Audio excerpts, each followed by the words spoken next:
Assalamualaikum warahmatullahi wabarakatuh. Halo sahabat, bertemu lagi dengan saya Linda Tika Suwandi dalam video kali ini. Bagaimana nih kabar sahabat sekalian? Semoga selalu sehat walafiat dan selalu dalam lindungan Allah Subhanahu wa taala dan selalu dipermudahkan urusannya oleh Allah Subhanahu wa taala.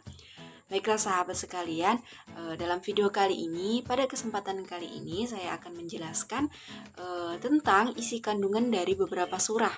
Nah, surah-surah itu yaitu berikut ini. Nah sahabat, ini dia surat-surat yang akan kita bahas pada video kali ini, di mana kita akan membahas tentang isi kandungannya. Karena setiap surat itu memiliki isi kandungannya masing-masing sahabat. Yuk, simak!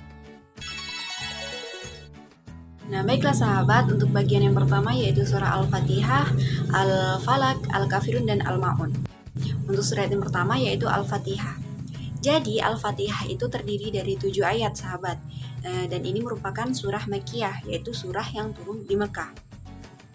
Nah, seperti yang sudah dijelaskan di atas, bahwa surah Al-Fatihah ini menjelaskan tentang sifat keutamaan Allah dan pemberi kabar gembira bagi mereka yang ingin selamat, sehingga diberikan jalan yang lurus oleh Allah Subhanahu wa taala. Nah, jika kita rincikan isi kandungan dari surah Al-Fatihah dari ayat pertama sampai ayat terakhir itu, bisa kita lihat bahwa ayat 1 sampai ayat 3 itu menjelaskan tentang keimanan. Menjelaskan tentang keimanan kita kepada Allah Subhanahu wa taala, tentang kewajiban bersyukur juga, dan tentang Allah itu pengatur seluruh alam semesta ini.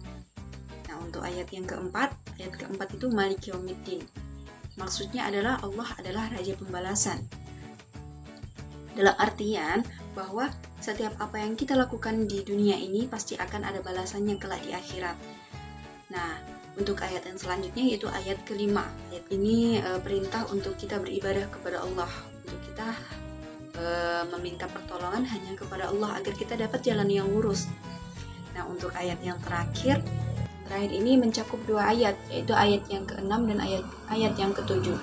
Ini mempunyai kandungan bahwa Allah itu memberikan petunjuk melalui orang-orang yang soleh, melalui orang-orang yang Allah beri kenikmatan, yaitu para nabi, orang-orang mukmin, orang yang berjihad di jalan Allah, bukan orang-orang kafir. Orang-orang kafir itu merupakan sesat, petunjuk jalan yang sesat. Maka dari itu kita harus mengikuti petunjuk yang benar, yaitu yang dibawa oleh para nabi dan orang-orang soleh. Baiklah sahabat, untuk surah selanjutnya yaitu surah Al-Falaq. Surah Al-Falaq ini sama dengan surah Al-Fatihah sahabat, yaitu surah yang turun di Mekah, jadi tergolong ke dalam surah Makkiyah. Surah Al-Falaq ini terdiri dari 5 ayat yang mana isi kandungannya menjelaskan tentang perintah meminta perlindungan kepada Allah Subhanahu wa taala dari macam kejahatan, dari berbagai macam kejahatan. Nah, jadi Allah Subhanahu wa taala itu memperintahkan kepada kita sahabat bahwa kita meminta perlindungan hanya kepada Allah, perlindungan dari macam kejahatan, dari berbagai macam kejahatan, entah itu kejahatan makhluk, kejahatan gelapnya malam, kejahatan sihir, kan, mantra-mantra seperti itu. Selanjutnya yaitu surah Al-Kafirun. Surah Al-Kafirun ini terdiri dari 6 ayat yang juga merupakan surah Makkiyah yang turun di Mekah. Inti dari surah Al-Kafirun ini menjelaskan tentang sikap toleransi dalam Islam. Jadi Al-Kafirun ini membahas tentang berbeda agama sahabat. Jadi kita tidak boleh mencampur adukan antara agama kita dan agama yang lain. Jadi agamaku ya agamaku, agamamu ya agamamu. Namun yang harus kita lakukan adalah kita harus saling menghormati agama orang lain. Kita tidak boleh menghina, kita tidak boleh merendahkan. Kita harus menghormati apapun yang dilakukan oleh agama lain, karena agar kita dihormati pula oleh agama lain. Yang dilarang adalah kita mencampur adukan antara agama dia dan agama kita. Itu perbuatan yang dilarang. Untuk selanjutnya yaitu surah Al-Ma'un. Surah Al-Ma'un ini termasuk surah Makkiyah juga. Dan surah Al-Ma'un ini menjelaskan tentang orang-orang yang mendustakan agama. Jadi di dalam surah ini itu dijelaskan siapa saja sih orang-orang yang mendustakan agama itu. Nah, disebutkan bahwa orang yang mendustakan agama itu yang pertama yaitu orang yang menghardik anak yatim. Menghardik anak yatim ini maksudnya adalah yang menyakiti anak yatim, yang menelantarkan anak yatim, menghina anak yatim, dan sebagainya. Dan yang kedua itu adalah orang yang tidak memberi makan orang miskin. Jadi dia tidak peduli dengan orang miskin, padahal dia itu hidup enak. Dan di sekitarnya ada orang miskin, dia tidak memberi makan orang miskin tersebut. Yang ketiga adalah orang yang lalai dalam sholatnya. Orang yang lalai dalam sholatnya ini maksudnya adalah dia itu mengundur-undur waktu sholat, tidak khusyuk dalam sholat, dan seperti itu. Yang selanjutnya adalah orang yang berbuat ria. Ria itu maksudnya adalah dia melakukan suatu perbuatan, suatu amal itu tidak mengharapkan, bukan karena Allah, melainkan dia melakukan itu untuk mengharap pujian dari manusia. Dan yang terakhir itu adalah orang yang tidak mau menolong. Dia tidak suka menolong sesama, padahal dalam Islam itu dianjurkan untuk saling tolong menolong.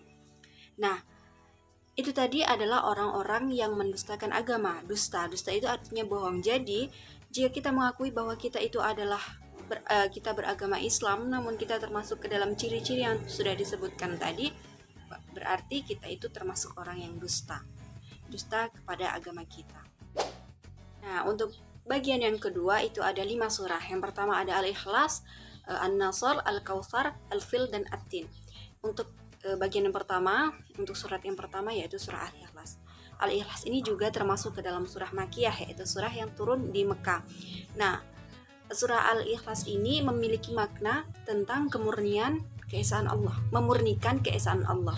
Jadi di dalam surah ini menjelaskan bahwa kita beribadah itu harus mutlak sepenuh hati kita.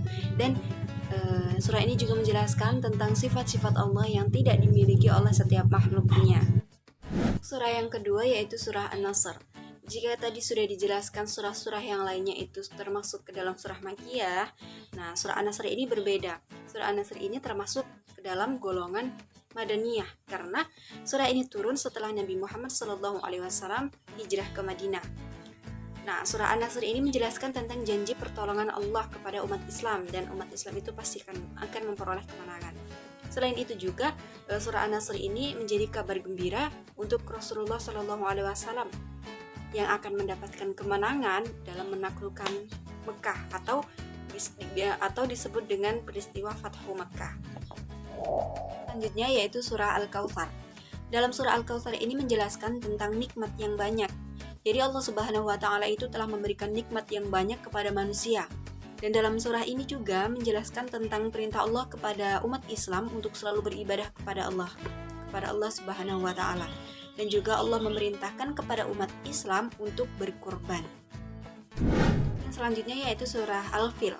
Jadi di dalam surah Al-Fil ini menjelaskan tentang pasukan bergajah yang dipimpin oleh Raja Abraha yang ingin menghancurkan Ka'bah.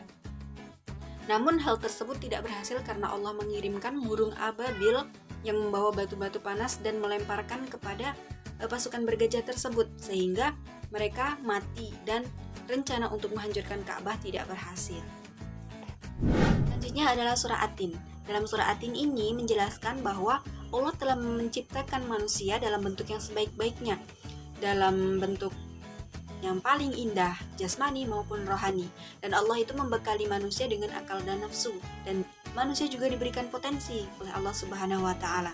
Maka dari itu kita sebagai manusia, makhluk yang paling sempurna, kita harus memperbanyak bersyukur kepada Allah Subhanahu wa taala atas apa yang diberikan kepada kita. Kita masuk ke bagian yang selanjutnya.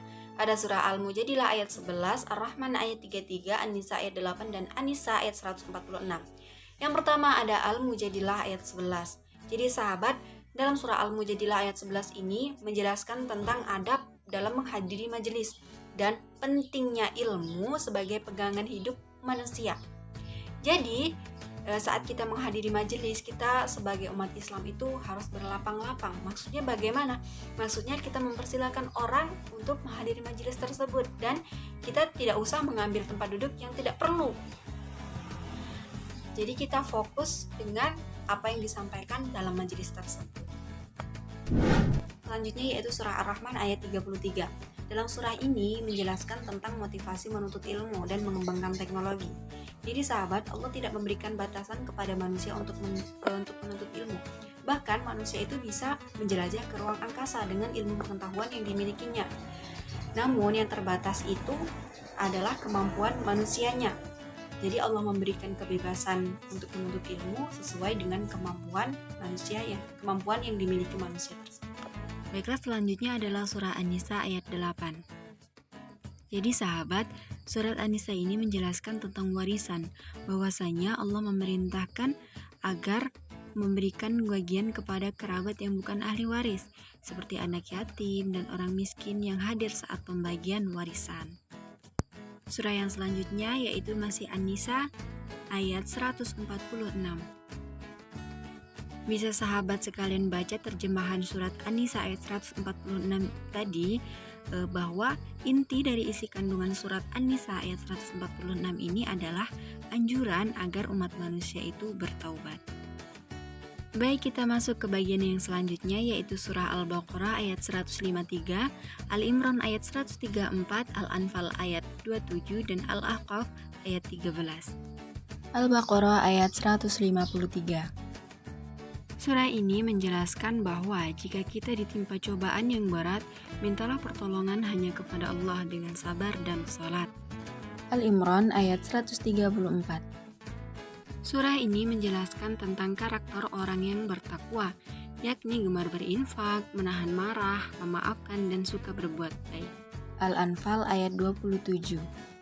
Inti kandungannya adalah sebuah larangan. Al-Ahqaf ayat 13.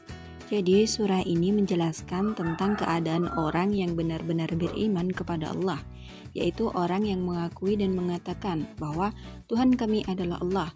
Kemudian dia istiqomah, yakni tetap dalam pengakuan itu, tidak dicampuri sedikit pun dengan perbuatan syirik. Lanjut ke bagian yang selanjutnya yaitu Al-Furqan ayat 63, Al-Isra ayat 27, An-Nahl ayat 114, dan Al-Maidah ayat 90-91. Nah, baiklah, untuk yang pertama yaitu Al-Furqan ayat 63.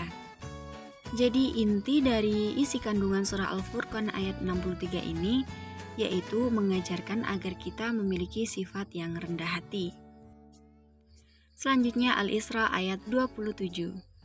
Isi kandungan dari surah Al-Isra ayat 27 ini menjelaskan tentang gaya hidup kaum jahiliyah yang salah. Selanjutnya An-Nahl ayat 114. Jadi surah An-Nahl ayat 114 ini menjelaskan tentang perintah untuk memakan makanan yang halal. Al-Maidah ayat 90-91. Inti dari isi kandungan surah ini yaitu menyebutkan berbagai perbuatan yang dilarang seperti berjudi, berkorban untuk berhala, dan mengundi nasib dengan anak panah. Itu merupakan perbuatan yang keji yang termasuk perbuatan syaitan. Baik, kita masuk ke bagian yang terakhir yaitu Az-Zumar ayat 53, An-Najm ayat 39-42, Al-Imran ayat 159, dan Al-Hujurat ayat 13. Yang pertama yaitu Az-Zumar ayat 53. Jadi, Az-Zumar ayat 53 ini menjelaskan tentang sikap optimis dan tidak mudah untuk berputus asa. Jadi, manusia itu merupakan tempatnya salah dan dosa. Namun, Allah itu memerintahkan hambanya untuk terus optimis dan tidak boleh berputus asa.